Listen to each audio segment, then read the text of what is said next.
something that I found out today is that there's no such things as different tiers of people, different levels of friendship, different qualities of people, right?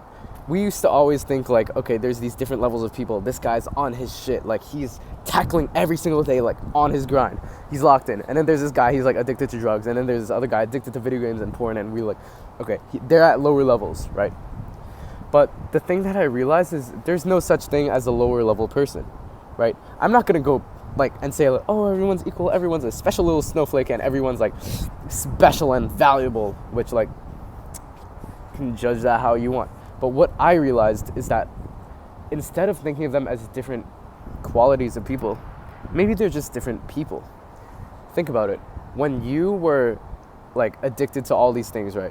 When you were addicted to like video games, for example, and maybe you still are, once you realize like a bad habit, you might not even think of it as a bad habit, but it low-key is. Like, they're not different qualities of people. They're just different kinds of people. Because what you have to realize is when you meet these certain kinds of people with different makeup, the way they were raised is different, their influences were different, the way they perceive the world is different. Everyone is different, but everyone is grouped in these categories to where they either want to change themselves or they're okay living their life, or they just haven't gone through enough to want to change, or like there's so many infinite amount of possibilities to like the different makeups of people that you can meet. Think about like an art project, like we're like using all these different scraps to put like make a statue or something. Like here I'm gonna use a bit of Play-Doh, here I'm gonna use a bit of Legos. That's such a terrible analogy, but you get what I'm saying, and that's all that matters. And so when you meet a person, I find it so difficult not to judge them by like, I feel like I'm better than them, you know? And maybe that is a good thing. I actually have like, I have no clue. Maybe it's good to feel that you're better than someone because it shows like a level of pride and like a level of like, I'm actually proud of who I am, and like I see the progress that I've made, and now I'm a higher level than these people. But they would be a higher level at you than something else, in something else. Let's say there's this guy that plays like, I don't know, Clash of Clans, 50 hours a week.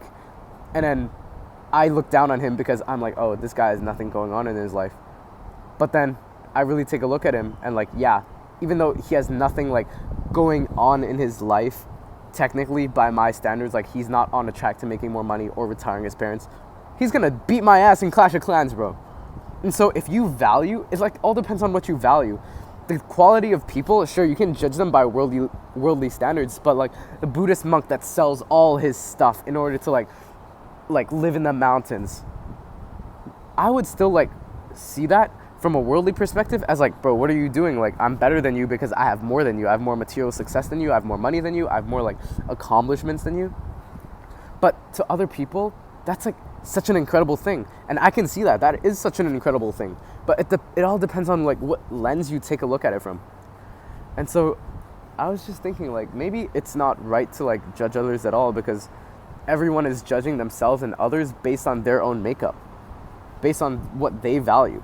Like, let's say I'm in a friend group that does like drugs, right? That's addicted to drugs. How am I going to gain social status? Well, I'm going to do the most drugs, or like the craziest drug ever. But then let's say I'm in a friend group that is like a weightlifting friend group. How am I going to gain social status there? Bro, if I do drugs, they're probably going to like hate me and like kick me out the friend group. But if I lift the heaviest weight, that's how I gain social status. So the quality and level of people that you meet are really defined by how you see it. Who are you? What kind of people are you trying to attract? Who are you trying to become? And just because of that one like realization, I realized it's so important to find your boundaries. Like, who are you really looking for? Who are you really like aspiring to become more like? Because you're the average of the 5 people you spend the most time with. Or even 10 people. Or even the voices that you hear, the inputs that you allow, the books that you read. All these inputs, they change who you are. They make up who you are. So it's no joke. And if you don't set the boundaries of what you're willing to tolerate, then everyone's going to step over it. Everyone's going to break it. And you're left feeling like a little pussy because you didn't set your own boundaries. I don't know if that makes sense. I don't know if I'm making sense right now, but this is just like a little scraps of things that I've picked up like the last week. Like today, for example, it was my last day at school. I'm leaving the school. So I brought like a spare shirt to like for everyone to sign, right, with their markers and everything, and it was gonna be so cool. But then for some reason, I just let everyone like sign that shirt and then write dumb stuff on it, and then I let them sign my shirt, the shirt that I was wearing, and I didn't even plan to do that, and I don't know why I let it happen. But it just shows like a lack of self-respect for me, because I was walking around the entire day with like this shirt stained with like all this garbage on me, and it was like written like the dumbest things, and I was just walking around, and I felt so stupid. Like, why did I let that happen? What is that lack of self-respect, bro? And so when I didn't establish that boundary in mind, like, okay, yeah, I'm not gonna let this person like write on my shirt, or I'm not gonna let like people write on the shirt that I'm actually wearing, because I have to take pride in like what I'm my appearance, bro. When you don't establish that boundary, establish that sense of like self-respect, people will walk over it, and you're gonna be left regretting and like left with a sense of shame, because you didn't even pick up on the fact that you didn't have boundaries. And so people don't respect you because you don't respect yourself enough to set those. That's just one more thing I found.